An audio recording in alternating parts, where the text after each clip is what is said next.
Hello students, मेरा नाम अभिषेक है और आज मैं आप सभी लोगों को अपने YouTube चैनल के माध्यम से सीबीएसई 10th क्लास के सिलेबस के बारे में बताना चाहता हूं बच्चों। तो जैसा कि सीबीएसई ने प्रीवियस ईयर आप सभी लोगों को पता होगा कि सीबीएसई ने अपने पूरे सिलेबस में 30% सिलेबस को रिड्यूस कर दिया था due to corona pandemic. But इस साल सीबीएसई ने ऐसे किसी भी नोटिफिकेशन को नहीं दिया है। इस साल सीबीएसई ने अपने पूरे सिलेबस को देने का प्लान किया है कि जो भी चैप्टर हैं आपके एनसीईआरटी में इस बार पेपर उन सभी चैप्टर से आएगा। किसी भी प्रकार का कोई रिड्यूस सिलेबस नहीं किया गया है। तो हम बात करते हैं सीबीएसई क्लास 10 सब्जेक्ट साइंस। जो भी बच्चे आगे 11th क्लास में साइंस स्ट्रीम में जाना चाहते हैं, उन सभी बच्चों के लिए साइंस के सिलेबस को डिटेल में जानना बहुत जरूरी है बच्चों। और हम बात करते हैं अपने साइंस की एनसीईआरटी बुक की, जिससे हमारा 80 मार्क्स का पेपर आने वाला है। तो हमारी बुक्स को 5 यूनिट्स में डिवाइड किया गया बच्चों।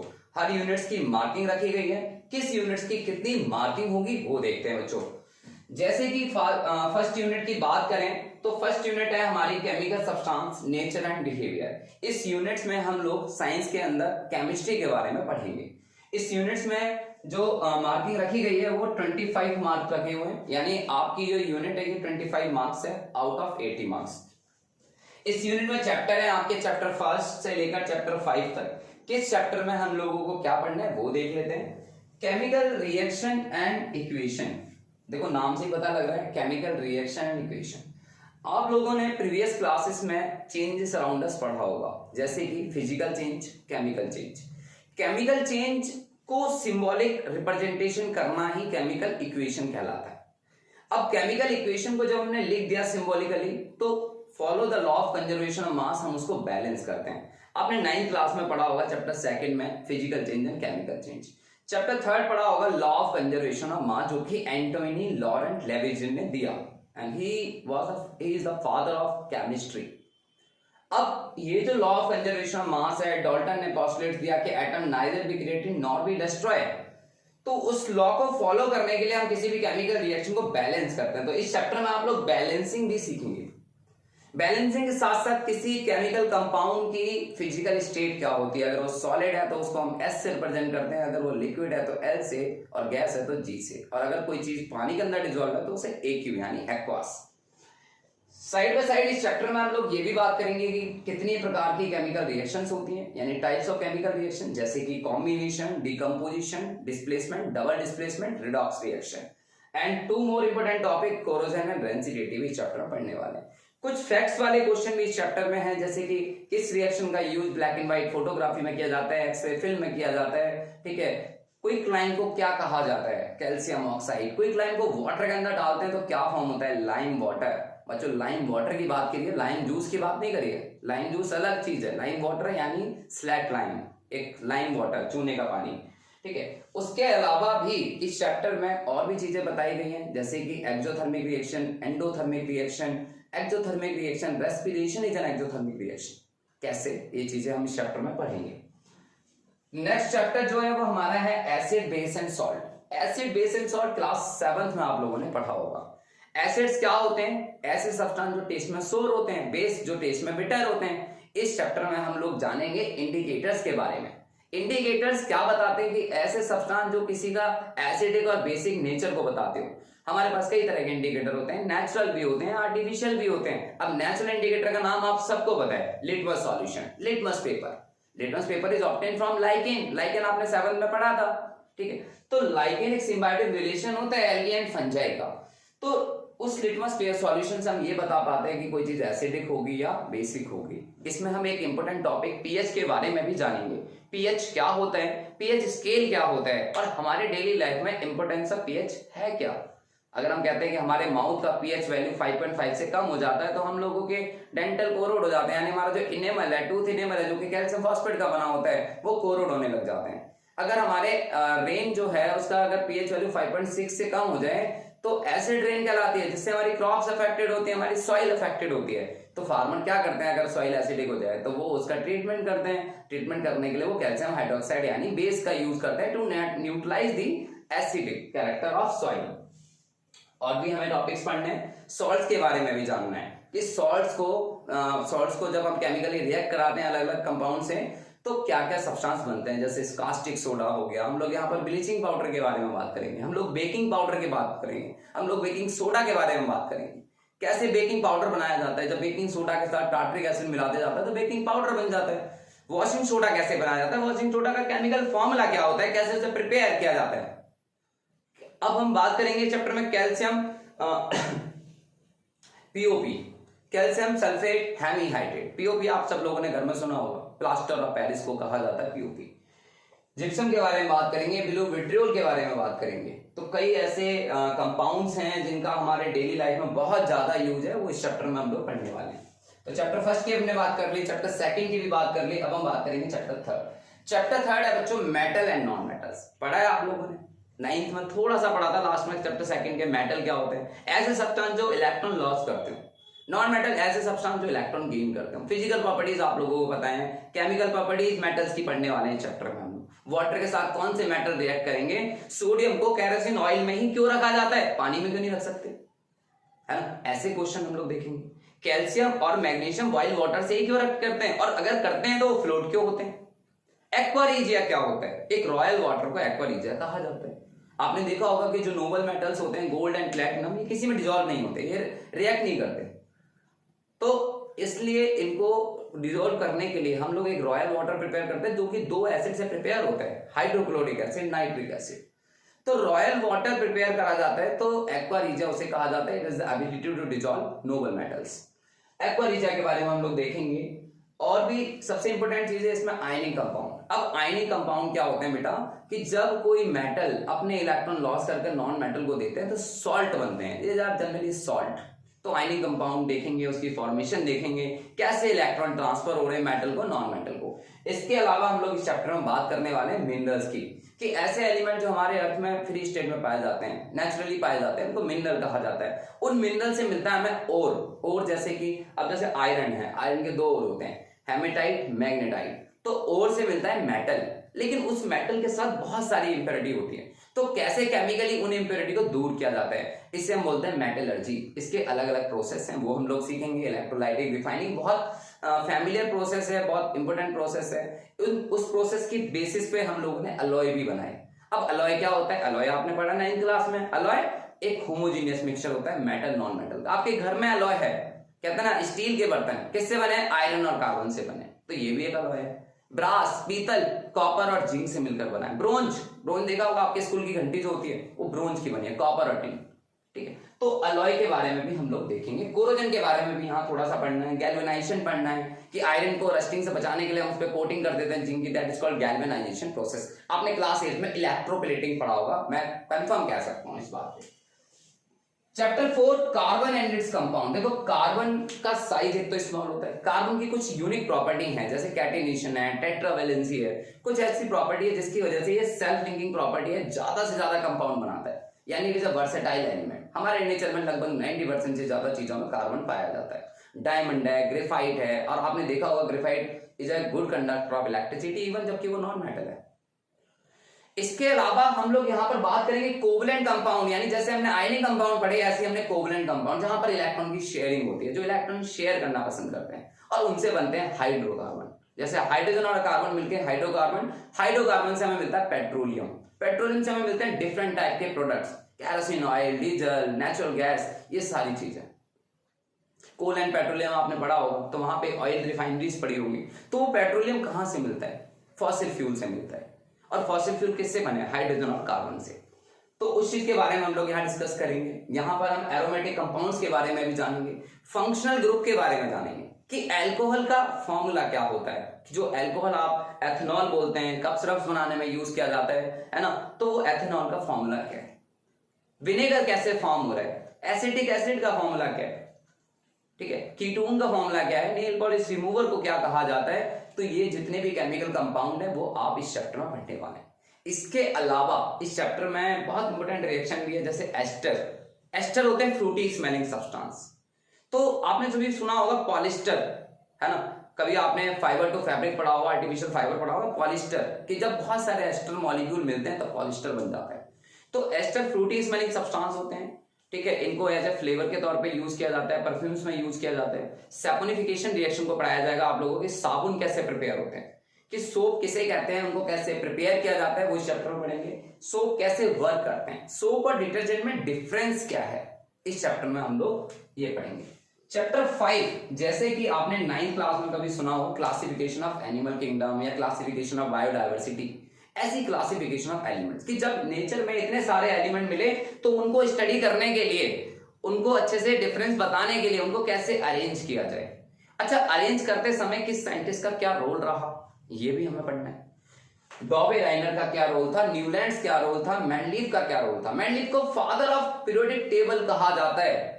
हेनरी मोजले, जिन्होंने इन्वेंटेड किया था एटॉमिक नंबर, किसी एलिमेंट का एटॉमिक नंबर क्या होगा, कि एलिमेंट्स की पीरियोडिक प्रॉपर्टी जो होती है वो डिपेंड करते हैं उसके एटॉमिक नंबर पे। हेनरी मोजले is the father of modern periodic table.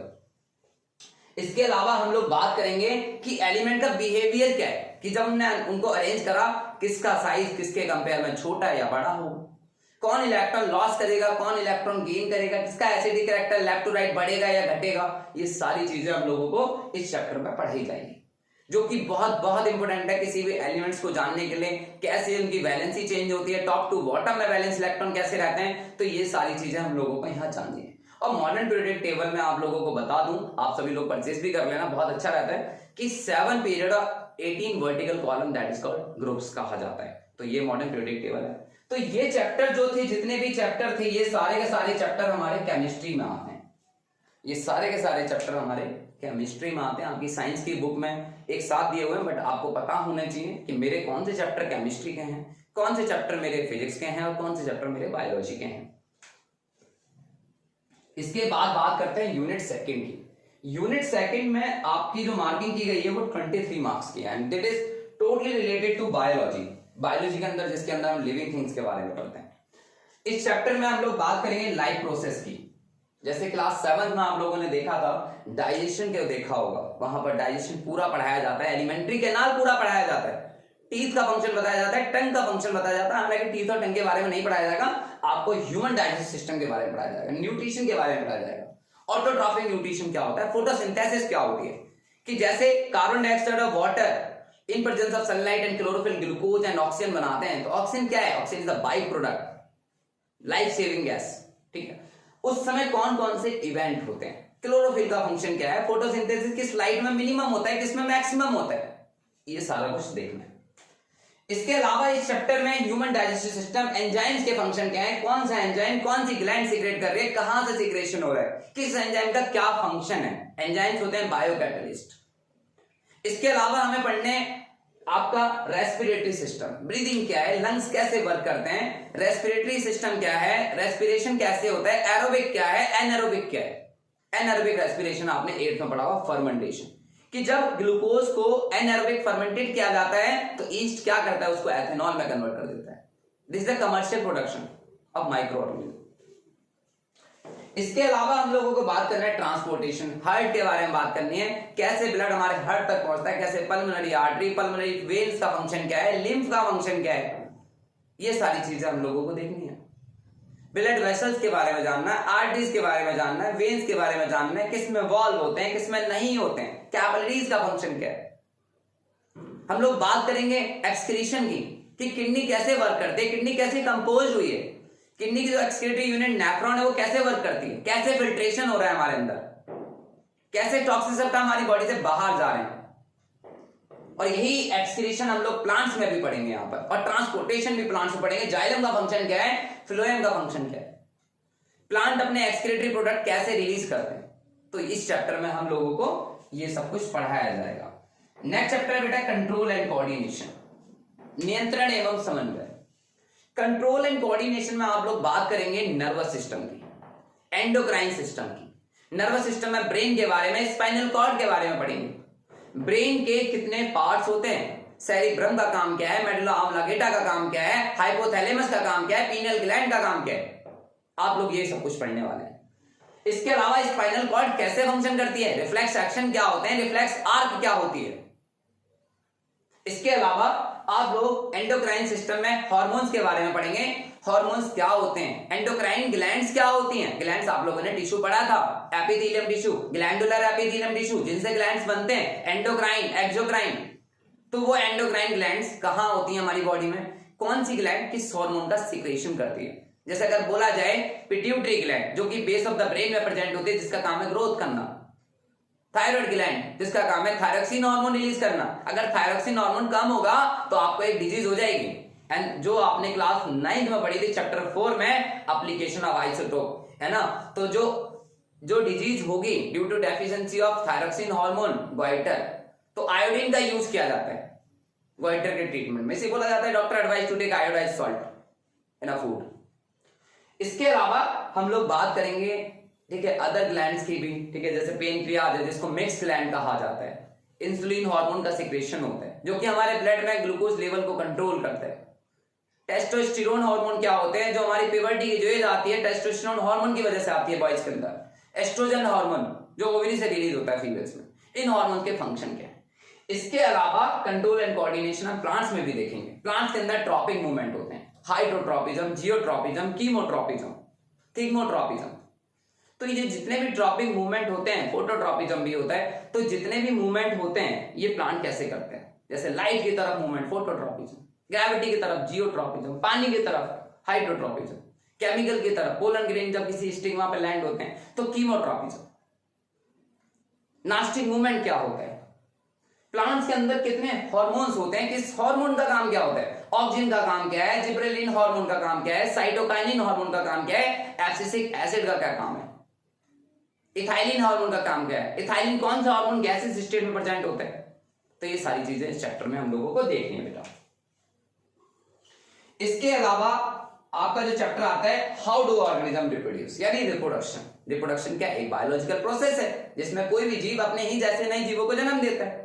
आप यहां पर एसेक्सुअल रिप्रोडक्शन, सेक्सुअल रिप्रोडक्शन के बारे में पढ़ेंगे। एसेक्सुअल रिप्रोडक्शन आपने क्लास 7 में पढ़ा था प्लांट्स के अंदर, क्लास 8 में पढ़ा आपने एनिमल्स के अंदर, यहां पढ़ेंगे आप दोनों के अंदर, यानी एनिमल्स में भी और प्लांट्स में भी। एसेक्सुअल रिप्रोडक्शन के कितने मोड होते हैं। फ्यूजन होता है, फ्रेगमेंटेशन होता है, रीजनरेशन होता है, बडिंग होता है, वेजिटेटिव प्रोपेगेशन भी होता है, स्पोर फॉर्मेशन भी होता है। फिजन के कितने टाइप होते हैं, तो ये सारा कुछ हम लोगों को देखना है। और एक इंपॉर्टेंट टॉपिक भी हम लोगों को यहाँ देखने को मिलेगा, टिश्यू कल्चर, जो मैं आपको क्लास चैप्टर में ही पढ़ाऊंगा। इसके अलावा sexual reproduction. Sexual reproduction flower के अंदर क्या होता है, ह्यूमन बीइंग के अंदर कैसे होता है, फ्लावर के अंदर कौन से रिप्रोडक्टिव ऑर्गन कहलाते हैं और ह्यूमन के अंदर कौन से होते हैं। रिप्रोडक्टिव ऑर्गन के जो पार्ट्स होते हैं उनका क्या फंक्शन होता है, मेंस्ट्रुअल फ्लो क्या होता है, प्लेसेंटा का वर्क क्या है, सेक्सुअल ट्रांसमिटेड डिजीज क्या होती हैं, कैसे कॉन्ट्रासेप्टिव मेथड्स अपनाए जाते हैं टू अवॉइड द प्रेगनेंसी, हम अपने आप को रिप्रोडक्टिव फिट कैसे रख सकते हैं। तो इस चैप्टर को हम ये सारी चीजें इस चैप्टर में पढ़ेंगे। नेक्स्ट चैप्टर है हमारा हेरिडिटी एंड इवोल्यूशन। बायोलॉजी की एक ब्रांच होती है जेनेटिक्स।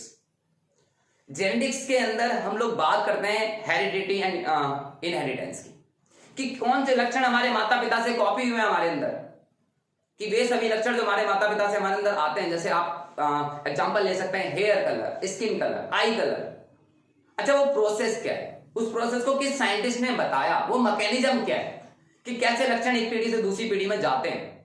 ठीक है, बहुत सारी डिजीज हो जाती है हम लोगों को, कलर ब्लाइंडनेस होती है, बहुत सारी जेनेटिक डिजीज होती है जो कभी खत्म नहीं होती। वो कैसे हमारे अंदर आती है, कैसे पेरेंट्स के कैरेक्टर हमारे अंदर आते हैं, वो जो मैकेनिज्म है वो सीखने को मिलता है। इसके अंदर हम बात करेंगे sex mechanism of human being, कि how male is responsible for the birth of baby, कि कैसे कोई मेल रेस्पॉन्सिबल होता है किसी बेबी के बर्थ के लिए। ह्यूमन बीइंग में कितने पेयर ऑफ क्रोमोसोम होते हैं, तो इन सभी चीजों के बारे में भी बात करेंगे। इसके अलावा बात करेंगे हम लोग इवोल्यूशन की। इसमें पढ़ेंगे हम natural selection, genetic drift, homologous organ, analogous organ, कि कैसे इवॉल्व हुए, कैसे हमारी इवोल्यूशनरी रिलेशनशिप को बताया जाता है हमारे एंसिस्टर के साथ। तो ये सारी चीजें हम लोग जेनेटिक्स में पढ़ेंगे। जेनेटिक्स काफी ब्रॉड ब्रांच है, अभी आप सिर्फ इतना ही देखें, ये सब हमारा बायोलॉजी में पढ़ना है। और इसकी जो मार्किंग रखी गई थी वो 23 मार्क्स की है। इसके अलावा हम बात करेंगे फिजिक्स के चैप्टर्स की। फिजिक्स बहुत ही इंटरेस्टिंग सब्जेक्ट। इसमें हम बात करते हैं study of nature and natural phenomena की, कि कैसे हमारी प्रकृति के बारे में अध्ययन करना, प्राकृतिक घटनाओं के बारे में अध्ययन करना। आज हर जगह देखा जाए तो फिजिक्स ही फिजिक्स है, चाहे वो मोबाइल फोन हो, चाहे वो कम्युनिकेशन हो, चाहे वो एक्सरे हो, चाहे अल्ट्रासाउंड, इवन चाहे ऑक्सीमीटर हो, हर जगह फिजिक्स। हम फिजिक्स को समझना चाहते हैं, हम इस नेचर को समझना चाहते हैं। इस नेचर को अंडरस्टैंड करना चाहते हैं, कौन से ऐसे लॉ हैं उन्हें समझना चाहते हैं जो आपने 9th में पढ़ा होगा, motion, force, work, energy, gravitation, कौन कौन सी फंडामेंटल फोर्स हमारे इस नेचर में लगती हैं, हमारा नेचर कैसे वर्क कर रहा है, इलेक्ट्रिसिटी कैसे जनरेट होती है, लाइट कैसे ट्रैवल करती है। ठीक है, तो जिन लोगों को फिजिक्स में इंटरेस्ट है, मैं फिजिक्स से ही हूं, और सबसे बड़ी बात है कि आपको बड़ा मजा आएगा इन चैप्टर्स को पढ़ने में। जैसे एग्जांपल लेते हैं लाइट। लाइट क्या है? Light is a form of energy, it's a electromagnetic form of energy. Electromagnetic waves होती हैं, उसमें एक विजिबल पार्ट होता है, that is called light. Light से हेल्प से हम लोग सेंसेशन ऑफ विजन, यानी ये हमें एक्वायर्ड सेंसेशन ऑफ विजन, देखने की अनुभूति प्रदान करती है। लाइट से बहुत सारे नेचुरल फिनोमिना होते हैं। स्पीड ऑफ लाइट क्या होती है? जब लाइट ट्रेवल करती है, कौन सी इसकी ऐसी फिजिकल क्वांटिटी जो चेंज नहीं होती? फ्रीक्वेंसी। रिफ्लेक्शन क्या होता है कि लाइट किसी पॉलिश सरफेस से टकराती है, रफ सरफेस से टकराती है, कैसे रिबाउंस होती है? कौन से लॉ लगते हैं कि उसका कोई लॉ वायलेट भी ना हो? मिरर के बारे में पढ़ेंगे, प्लेन मिरर का फंक्शन क्या है, कॉनकेव मिरर का फंक्शन क्या है, कॉन्वेक्स मिरर का फंक्शन क्या है, कौन सा मिरर कहां यूज होता है, क्या उसकी ऐसी प्रॉपर्टी जिसकी वजह से उसको सबसे ज्यादा यूज किया जाता है। हम बात करेंगे मिरर फॉर्मूला की, हम लोग बात करेंगे रिफ्रैक्शन की, जिसका मतलब होता है अपवर्तन, कि जब लाइट एक ट्रांसपेरेंट मीडियम से दूसरे ट्रांसपेरेंट मीडियम में जाती है तो वो अपने पाथ को डेविएट हो जाती है, यानी अपने पाथ को चेंज कर लेती है। क्यों चेंज कर लेती है? क्योंकि लाइट की स्पीड हर मीडियम में अलग अलग होती है बच्चों। क्या होती है लाइट की स्पीड वैक्यूम में? 3 × 10⁸ मीटर पर सेकेंड, मतलब 3 लाख किलोमीटर पर सेकेंड। इसके अलावा रिफ्रैक्शन में हम लोग बात करेंगे कॉन्वेक्स लेंस, कॉनकेव लेंस, उनके द्वारा बनने वाले रे डायग्राम्स की, और कुछ न्यूमेरिकल्स भी हम लोग करेंगे on the basis of lens formula, on the basis of mirror formula. Power of lens क्या होती है? ठीक है, आपने देखा होगा स्पेक्स लगाते हैं आप लोग, तो पावर जो होती है ना, किसी की नेगेटिव किसी की पॉजिटिव, उसके बेसिस पे कौन सा उसे डिफेक्ट है, उस डिफेक्ट को कैसे करेक्ट किया जाए, तो उसे हम बोलते हैं पावर ऑफ लेंस।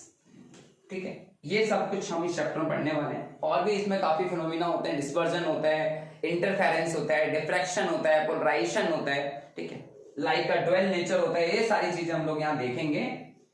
इसके अलावा नेक्स्ट टॉपिक है, नेक्स्ट चैप्टर है हमारा human I and the colourful world. Human आई के बारे में पढ़ेंगे। ह्यूमन आई क्या एक नेचुरल ऑप्टिकल डिवाइस है, कि भगवान का एक ऐसा दिया हुआ कैमरा कि आज तक साइंटिस्ट भी नहीं बना पाए। ह्यूमन आई के पार्ट्स कौन से होते हैं, किस पार्ट्स का क्या काम होता है? रेटिना पे जो इमेज बनती है वो रियल और इन्वर्टेड बनती है, तो हमारा ब्रेन उस इमेज को कैसे सीधा कर लेता है? ऐसे इंटरेस्टिंग क्वेश्चन आप लोगों को मिलने वाले हैं चैप्टर में। रेटिना का फंक्शन क्या है, डिफेक्ट्स क्या होते हैं, कैटरैक्ट क्या है, नाइट ब्लाइंडनेस क्या है, कलर ब्लाइंडनेस क्या है, मायोपिया क्या है, हाइपरमेट्रोपिया क्या है, प्रेसबायोपिया क्या है, एस्टिग्मेटिज्म क्या है। तो ये जितने भी डिफेक्ट हैं आप इसमें पढ़ेंगे। इसके अलावा बात करेंगे कुछ नेचुरल फिनोमिना की, जैसे कि डिस्पर्जन, जैसे कि रेनबो फॉर्मेशन, कि रेनबो कैसे फॉर्म हो रहा है, क्या क्या वहां पर फिनोमिना हो रहे हैं। रिफ्लेक्शन होता है, डिस्पर्जन होता है, टोटल इंटरनल रिफ्लेक्शन होता है। टोटल इंटरनल रिफ्लेक्शन क्या होता है? सर भैया पहली बार सुना है, तो ये भी मैं आपको बताऊंगा कि जब लाइट कोई डेंसर से एयर मीडियम में जाती है तो उसी मीडियम में बैंड हो जाती है, और इसके बेसिस पे एक एप्लीकेशन बनाई गई ऑप्टिकल फाइबर, जिसका सैटेलाइट में बहुत ज्यादा यूज किया जाता है, कम्युनिकेशन में यूज किया जाता है। तो ये चीज मैं बताऊंगा आपको। इसके अलावा हम यहाँ बात करेंगे एटमॉस्फेरिक रिफ्रैक्शन, कि जब लाइट हमारी एटमॉस्फेयर से पास आउट होती है तो कैसे वो रिफ्रैक्ट होती है, और उसकी वजह से स्टार ट्विंकलिंग करते हुए नजर आते हैं। ठीक है, ड्यूरिंग सनराइज और सनसेट, कि आपका जो सूर्य है वो 2 मिनट पहले और 2 मिनट बाद तक दिखाई देता रहता है। अगर वो नहीं होगा एटमॉस्फेरिक रिफ्रैक्शन तो दिन छोटा हो जाएगा, 4 मिनट छोटा हो जाएगा। और भी फिनोमिना देखेंगे, scattering of light. Scattering of light में क्या है, इंटेंसिटी वेवलेंथ के साथ कैसे रिलेट करती है, कैसे क्लाउड्स हमारे व्हाइट होते हैं, क्यों आसमान नीला है, क्यों सनसेट और सनराइज के समय सन रेडिश नजर आता है, डेंजर सिग्नल रेड कलर के क्यों बनाए जाते हैं, टिंडल इफेक्ट क्यों होता है। तो ये सारे नेचुरल फिनोमिना हम लोग पढ़ेंगे इस चैप्टर में। इसके अलावा फिजिक्स की फोर्थ यूनिट है effect of electric current. Electric current के बहुत इफेक्ट होते हैं। हीटिंग इफेक्ट आपने पढ़ा होगा, केमिकल आपने पढ़ा एर्थ में, जो इलेक्ट्रोप्लेटिंग था, इलेक्ट्रोलाइसिस था, वो केमिकल इफेक्ट था। यहां पर बात करेंगे magnetic effect of electric current की, इलेक्ट्रिसिटी की। इलेक्ट्रिसिटी क्या है, चार्ज क्या होता है, इलेक्ट्रिक चार्ज क्या है, इलेक्ट्रॉन के ऊपर जो प्रॉपर्टी होती है, कैसे इलेक्ट्रिक फोर्स लगता है, कब दो चार्ज रिपेल करेंगे, कब दो चार्ज अट्रैक्ट करेंगे, किसी बॉडी को हम कैसे चार्ज कर सकते हैं। कुछ एप्लीकेशन देखेंगे कि जो इनफ्लेमेबल मटेरियल लेकर जाते हैं व्हीकल्स, उनके नीचे मेटेलिक रोप्स ही क्यों होती है, क्यों मेटेलिक रोप लगाई जाती है। एरोप्लेन के जो टायर्स होते हैं वो स्लाइडली कंडक्टिंग नेचर के क्यों होते हैं। फ्रिक्शनल इलेक्ट्रिसिटी क्या होता है, स्टैटिक इलेक्ट्रिसिटी क्या होता है, इलेक्ट्रिक करंट क्या है कि जब चार्ज फ्लो करता है, चार्ज क्यों फ्लो करता है? Due to potential difference. Potential क्या है सर? बैटरी। इलेक्ट्रिक सर्किट क्या है? किस इलेक्ट्रिक सर्किट में जो कंपोनेंट यूज हो रहे हैं उनके सिंबल क्या होते हैं, रेजिस्टेंस क्या होता है, ओम्स लॉ क्या है, गैल्वेनोमीटर का क्या काम होता है, एमीटर का क्या काम होता है, आप इस चैप्टर में आप लोग ये पढ़ने वाले हैं। इसके अलावा आप किसी सर्किट के अंदर आप करंट को कंट्रोल कर सकते हैं, कम या ज्यादा कर सकते हैं, कब रेजिस्टेंस हमें मिनिमम करना है, कब हमें मैक्सिमम करना है, क्या कोई ऐसे फॉर्मूले हैं जिनसे हम निकाल सकते हैं। हम लोग बात करेंगे जूल्स लॉ ऑफ हीटिंग की। जूल्स लॉ ऑफ हीटिंग की, कैसे इलेक्ट्रिकल एनर्जी को हम हीट एनर्जी में कन्वर्ट कर सकते हैं, इलेक्ट्रिक गीजर, इलेक्ट्रिक टोस्टर, ये सारी चीजें हम लोग पढ़ेंगे। इसके अलावा हम लोग बात करेंगे नेक्स्ट यूनिट 5 सॉरी इस नेक्स्ट चैप्टर की 13 magnetic effect of electric current. Magnet क्या होती है, कितने टाइप्स की होती है, मैग्नेट के चारों ओर फील्ड जो होता है उसको क्या कहा जाता है, मैग्नेटिक फील्ड लाइंस क्या होती हैं, उनकी प्रॉपर्टीज क्या होती हैं। जब किसी कंडक्टर से करंट फ्लो होता है तो उसके चारों ओर मैग्नेटिक फील्ड प्रोड्यूस हो जाता है। हैंस क्रिश्चियन ऑरिस्टेड का प्रैक्टिकल क्या था, फराडे ने कौन से लॉ दिए जिसकी वजह से इलेक्ट्रिक जनरेटर बन पाया, कि इलेक्ट्रोमैग्नेटिक इंडक्शन क्या है, गैल्वेनोमीटर का फंक्शन क्या होता है, सोलेनॉइड क्या होती है, हमारे डोमेस्टिक सर्किट में जो वायर होते हैं वो रेड और ब्लैक के ही क्यों होते हैं, ग्रीन वायर का क्या काम है, अर्थिंग किसे कहा जाता है। तो ये सारी चीजें हम इसमें पढ़ेंगे। इलेक्ट्रिक फ्यूज क्या होता है, तो ये। इसके अलावा नेक्स्ट यूनिट है हमारी नेचुरल रिसोर्सेज। नेचुरल रिसोर्स में हमारे 3 चैप्टर हैं, chapter 14 sources of energy, chapter 15 our environment, chapter 16 sustainable management of natural resource. Chapter 14 sources of energy, conventional source, non conventional source, wind energy, solar energy, nuclear energy, ocean thermal energy, geothermal energy, ये सारी energy पढ़नी है। इन सभी energy क्यों पढ़ाया जाता है, to run the turbines and to generate electricity, main orientation electricity. इस चैप्टर में चैप्टर 15 आवर एनवायरनमेंट, एनवायरनमेंट क्या होता है, एनवायरनमेंट के कंपोनेंट क्या होते हैं, इकोलॉजी क्या है, इकोसिस्टम क्या है, कितने टाइप्स का इकोसिस्टम होता है, इकोसिस्टम के कौन से कंपोनेंट होते हैं, बायोडिग्रेडेबल सब्सटेंस क्या होते हैं, नॉन बायोडिग्रेडेबल सब्सटेंस क्या होते हैं, प्रोड्यूसर किसे कहा जाएगा, कार्निवोरस किसे कहा जाएगा, डिकम्पोजर्स का हमारे नेचर में क्या रोल प्ले है। इस चैप्टर में हम लोग बायोलॉजिकल मैग्निफिकेशन के बारे में पढ़ेंगे, फूड चेन के बारे में पढ़ेंगे, फूड वेब के बारे में पढ़ेंगे, कैसे एनर्जी ट्रांसफर होती है एक ट्रॉफिक लेवल से दूसरे ट्रॉफिक लेवल, क्या वो कोई लॉ फॉलो करती है, कौन सा लॉ फॉलो होता है, ठीक है। ओजोन लेयर के बारे में पढ़ेंगे, ओजोन लेयर का जो डिप्लेशन हुआ वो क्यों हुआ, कैसे उसे हम प्रिवेंट कर सकते हैं डिप्लेट होने से, ठीक है, और उसका अल्ट्रावायलेट रेडिएशन अगर हमारे अर्थ तक आ जाती है तो उसका इफेक्ट क्या है। चैप्टर 16 सस्टेनेबल मैनेजमेंट, यहां हम बात करेंगे सस्टेनेबल मैनेजमेंट मतलब पर्यावरण को बिना नुकसान पहुंचाए अपना विकास करना। वाइल्ड लाइफ के बारे में बात करेंगे, बायोडायवर्सिटी के बारे में बात करेंगे, गंगा एक्शन प्लान के ऊपर हम लोग चर्चा करेंगे। हम लोग नेचर को कंजर्व करने के लिए, नेचुरल रिसोर्स को कंजर्व करने के लिए 5R प्रिंसिपल देखेंगे। 5R आपने सुना होगा, reduce, reuse, recycle, repurpose, diffuse.